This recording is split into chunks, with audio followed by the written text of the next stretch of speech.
This morning, a new potential bombshell in the special counsel's Russia probe. Fox News exclusively learning that a lawyer for the president's transition team now accusing Mueller's team of improperly obtaining documents. Here to react to that and a whole lot more is a top aide, Sarah Flores, Director of Public Affairs for the Department of Justice, serves Attorney General Jeff Sessions very well. Good to see you this morning, Sarah.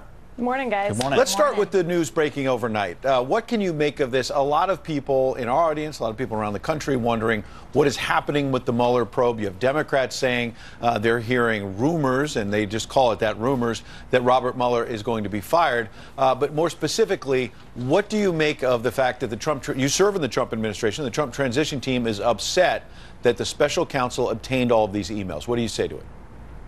Well, I'll let the special counsel's team answer for that, but the Attorney General has said that he's assigned senior federal prosecutor to look over several matters that Congress has asked us to look at. That includes determining if any investigations need more resources, if any need to be opened, and whether any need the assignment of another special prosecutor.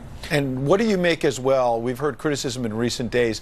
In fact, Jason Chaffetz, the former Republican congressman, now a Fox News contributor, yesterday said he wants to see Jeff Sessions step aside. He's frustrated that, among other things, when we look at these text messages from Peter Strzok, he didn't get fired. He got reassigned to another job at the FBI. People in our audience hear that, and they say, how in the world did that person not get fired? Is the Attorney General on top of this? What is he doing about that text message situation? Absolutely. Well, first of all, we've tried to be incredibly transparent with Congress. We've made witnesses available, like a confidential informant who can speak about Uranium-1. We've made Strzok, Bruce Orr, Andrew McCabe available to Congress as well. And as you know, we turned over those text messages to Congress. So I understand the frustration, but the Inspector General is looking into several of these matters, and we expect to have those reports shortly. Sarah, understanding the recusal the Attorney General made on the Russia probe to begin with, because they were looking back at the campaign, could the Attorney General unrecuse himself as it pertains to what may have happened inside the FBI and DOJ, as it pertains to political connections to target the Trump administration, Trump transition, the Trump presidency? Well, the Attorney General, of course, oversees personnel issues at the FBI. It's why James Comey was removed. He absolutely is in charge of ensuring fair, unbiased investigations throughout the Department of Justice. It's something that he cares about deeply. Do you think there will be a second special counsel for the Russia investigation?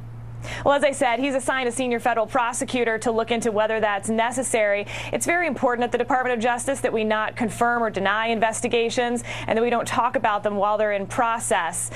So I'll continue that tradition. But the American people should absolutely feel confident that this is being handled at the most appropriate level.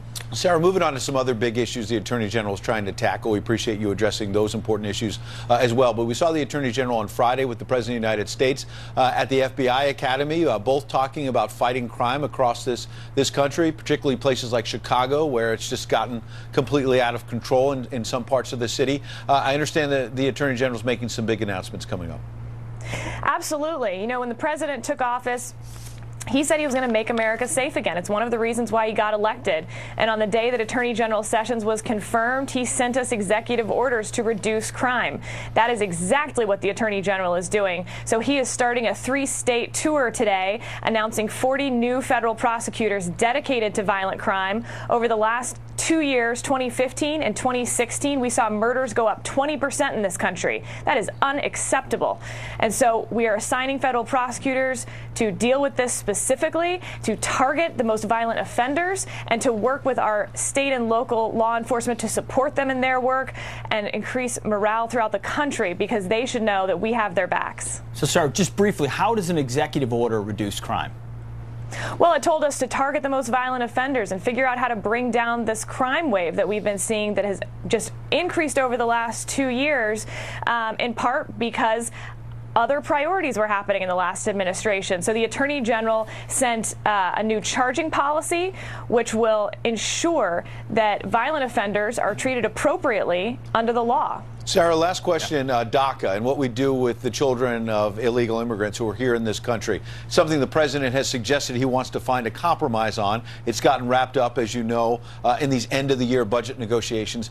Do you think the president, the attorney general, top people in the Trump administration are willing to hold firm on making sure there are tough crackdowns on illegal immigration as part of a DACA deal, as part of a negotiation to prevent a government shutdown? Are they going to stand firm on that? It's such an important part of the president's message, and it's so incredible to me that Democrats would consider shutting down the government over common sense immigration solutions. They can fix DACA, but we've also got to secure the border. We've got to end chain migration and the diversity lottery. This isn't just an economic issue, it's a national security issue, as we've seen over the last 2 months with terrorist attacks in New York. Sarah, we're going to have to leave it right there. You're speaking too much common sense. Thanks, Sarah. Appreciate Can't go it. any further. Have a great morning. Have a Appreciate great morning. All right.